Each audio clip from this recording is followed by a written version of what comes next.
This was like 8, 9 years ago. And they're talking about children that are afflicted with autism. And basically what they're saying is that they have sensory overload. There's like so much going on that, you know, it hurts, right? So to demonstrate this, they took a normal guy and they put him in a chair in the middle of the room. He was surrounded by all kinds of people, right? Somebody started flashing a strobe light. Somebody was honking a horn. They were playing loud rock music. Somebody was poking him. Somebody was doing crazy stuff in the corner. Somebody was tickling him. They were spinning him around in the chair. And then they started asking him questions. What's your name? What's your address? Where are you from? And the guy in the chair just kind of turned in on himself and couldn't function. I think it was a lot of HR. So let me explain something.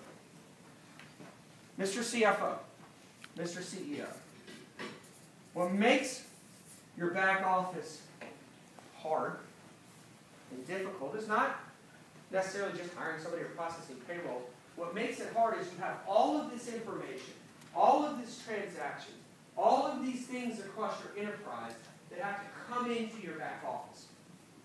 Every day, every week, every payroll, whatever.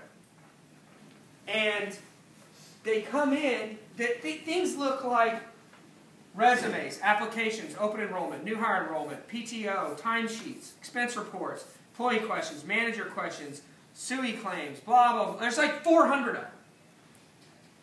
And they're coming in a variety of methods. Snail mail, phone, email, fax, people walking into your office, people calling you, different technologies you've got, whatever. And your HR payroll department has to get them, process them, and they're only halfway done. Because they got to go out, communicate with candidates, and do COBRA, do FSA, do a background check, do vision, do medical, do banking, and da-da-da-da-da-da-da-da-da-da-da. See the guy in the chair? And what happens is, all this data flows in and flows out. But you know what's interesting about that data?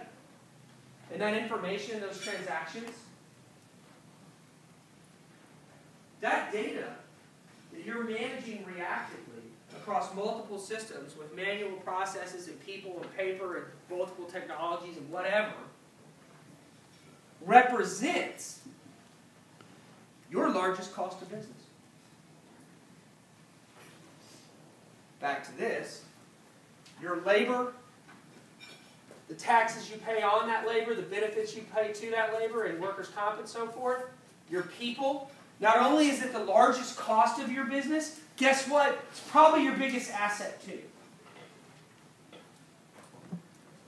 And what's interesting about that is when you think about growing your business and scaling, you're going to add more locations to that.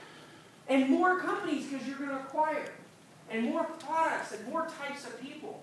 You're an ATM manufacturer and you're building ATMs and you decide you're going to diversify your revenues, now you're going to go service them. So you go from 300 employees swinging hammers in the back to 1,000 more in the field in the mobile work environment trying to service these things. You're going to add that to what you already have. And what's interesting about this is the way this data works when you talk about scaling your business. I'll use timesheets for a perfect example. For every one timesheet you have at least 4 things that have to happen. You got to calculate it, you got to add it up, you got to look for errors, and you got to key in the PTO, key in the hours, whatever, right? So you're at 1 to 4 transaction ratio. So if you grow 100 people, you just grew 400 transactions on your back office. And every single one of these arrows has transaction ratios like that. So keep that in mind on why your HR department always wants more toys, more people, more things, more whatever. And think about what they're managing. And we're going to come back to this. Right? You guys feel it? You see it? Does the CEO and CFO start to get it? Did I keep it tied to the numbers? Did I keep it tied to the revenue strategy so far? Leave there. Go ahead. Go put it up there. I'll be back. So what's interesting is, I go, but you know what? That's only, even though that's a huge problem, that's not all your problem. Because let me tell you what happens. I've seen this time and time and time again. You've only got so much money, so many resources, so many people, and you've got to solve these problems. And there's proposals coming across your your desk all day with different ways to solve these problems, right? And so, as an organization, this doesn't happen overnight. It happens over a couple years, maybe, but you start solving them. And you start playing whack-a-mole. I got to hire a bunch of people. Let's go get an applicant tracking system. I got to pay a bunch of people. Let's go get a timekeeping system. I'm in a lot of states. Let's go get a payroll system.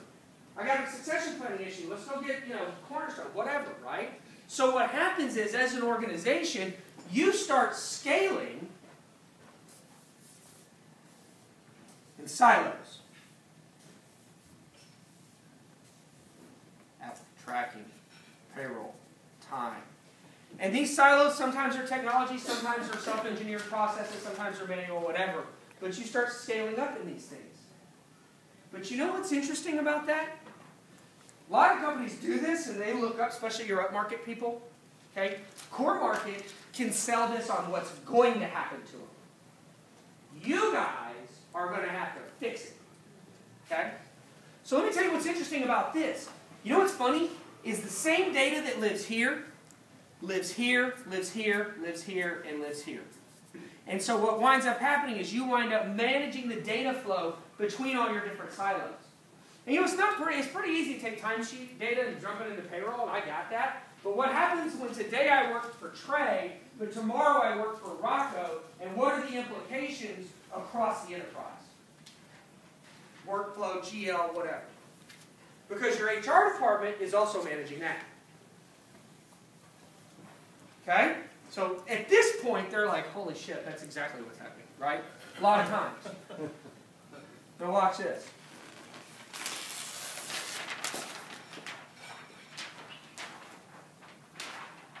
So I know what you're thinking.